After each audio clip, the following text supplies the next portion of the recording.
Hi, I'm Craig, and welcome back to another on-the-road video brought to you by ApplianceVideo.com.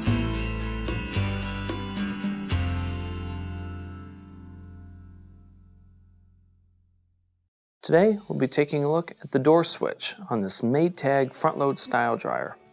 To begin the repair, you must first access the back of the unit. Stop. Before beginning any repair, always be sure to disconnect the power to the appliance. It is also recommended to test the outlet for the proper voltage. Remember to also turn off the water.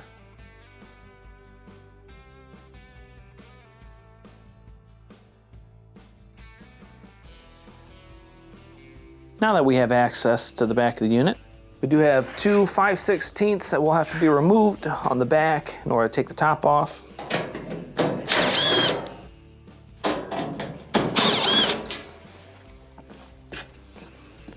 Then slide back, start to wiggle it, pull off your top and set it aside. Now that we have the top panel removed, we can now gain access and try to remove the console. To remove your console, you have two 1/4" screws that have to be taken off.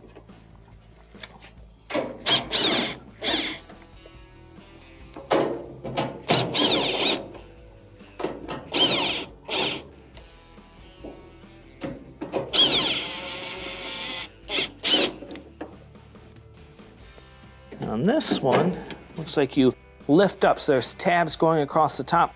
You put your fingers underneath, bend up on the plastic, and start to pull off. You may have to give it a little jiggle, as you do not want it to damage the mounting pieces on the bottom. Just get them out perfectly.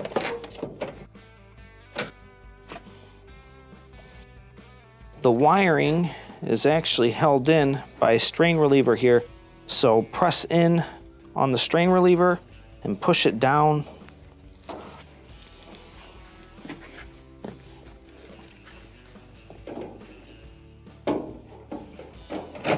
Now give us a little bit more slack. The wiring goes all the way back to the console, so what we'll do first is remove the strain reliever just to give us a little bit more room. I'm going to use the tack puller, lift up on the edge, and start to take it out, but be careful as, again, they mount it in very durable plastic, so go slow with it. Actually, I'm going to take a different route. Because the way that this is flexing, I don't want the plastic to break off, so I'm just going to cut the strain reliever off.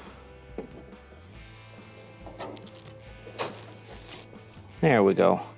I'll push that remaining through, and then when I reattach it, I'll attach it with a zip tie onto the same spot. The wiring just slides right in, so slide off of the board. Just remember which side it's on. It looks like it could fit on two sides here, so it is on the bottom. Remove your console and set it aside. Now with the console removed, we can start to remove the front panel. Now the front panel on this one is actually attached at the bottom, as well as inside, as well as on the top. So to begin, first we're going to slide my bit case underneath it. You can push up, slide under the case. Next, drop down. We have 4 screws underneath, all 1/4".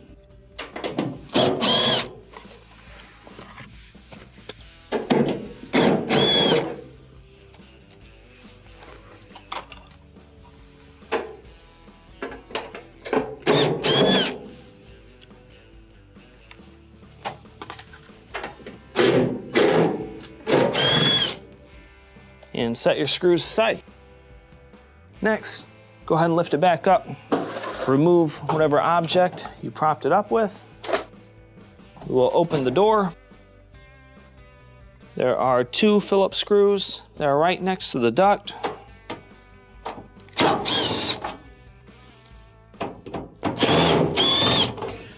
Remove these. Close the door. Switch back over to your 1/4". Remove these 3/4" screws across the top.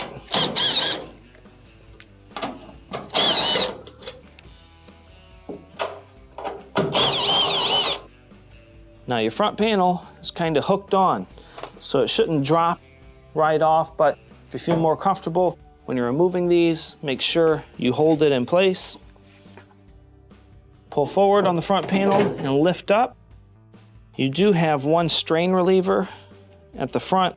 Use a pair of needle nose pliers, smash them, push it through. So give us a little bit more room to reach in. You will want to disattach the wiring harness on top. It will feed through the bottom here. Lift up on your front panel and set it aside. Now that we have the front panel removed, we have clear access to our door switch here. Now to test your door switch, we'll be testing for continuity.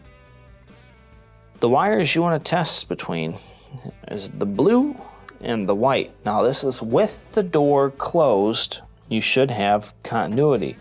With the door open, you will not have continuity between the white and the blue.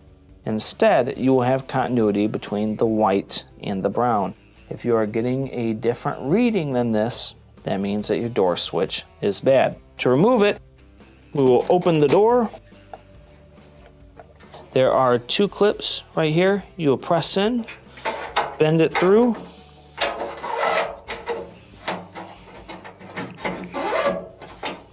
Go ahead and feed it through the machine and set it aside. To install your door switch, first we will feed through the wiring harness. Feed on in. You will want the long side to go toward the longest end of the machine. Start to slide it in at an angle, pop it back. Now we can reinstall the front cover.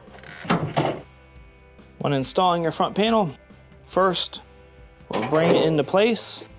Remember your wiring harness that you disattached. It's a lot easier with the strain reliever off. We will glide it through the bottom slotted bracket here. Start to weave through as we push it back some. Reattach the Molex at the top. Make sure you reattach your strain reliever. Bring it into place, lift up and drop it on these side hooks. This is what kind of anchors it in place so you can screw it back in. Reattach your top 3 1/4" screws.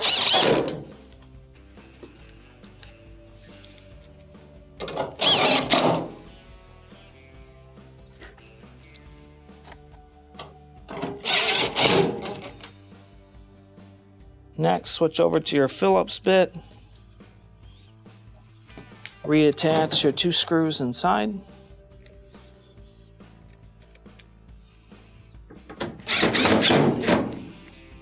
Now the reason why I do these first is it actually draws the bottom in. The bottom ones are the hardest screws to put in, so do these first, they'll draw it in, make it a lot easier.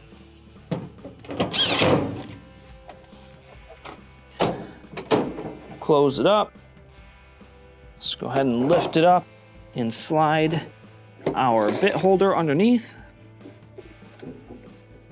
Go back over to our 1/4". Let's start on one of the corners. Now, these screws in the middle are a little trickier as the bottom bows down. So when you're installing it, lift up a little bit.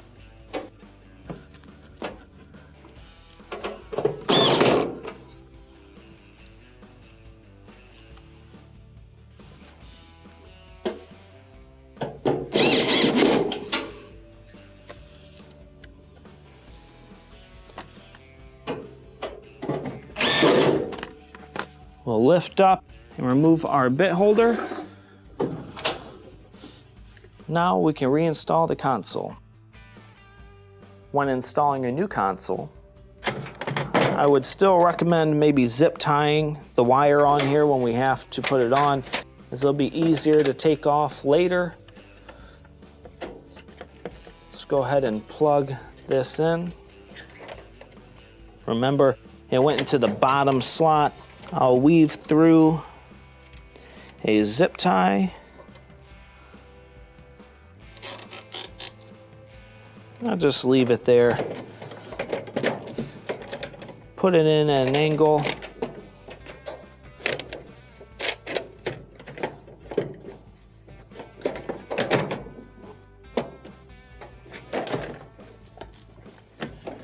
Do not force it down, as you do not want to damage the plastic on the bottom.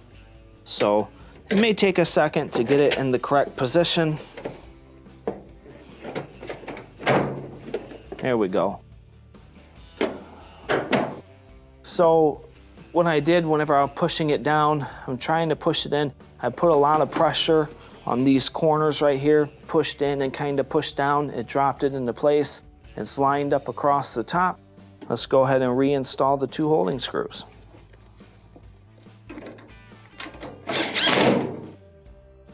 Do not apply a lot of torque, as we do not want to break these clips.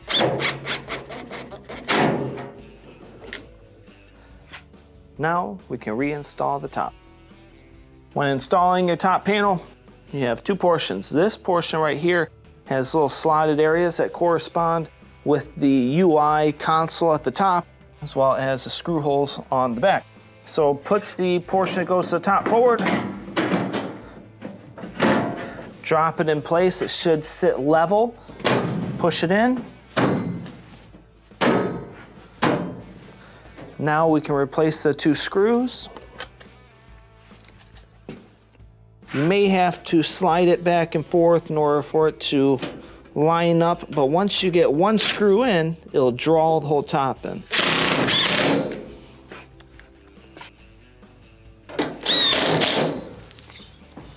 And this will complete your repair. Thank you for watching another quality video from ApplianceVideo.com. If you found this video helpful, make sure you click the like and subscribe to our channel.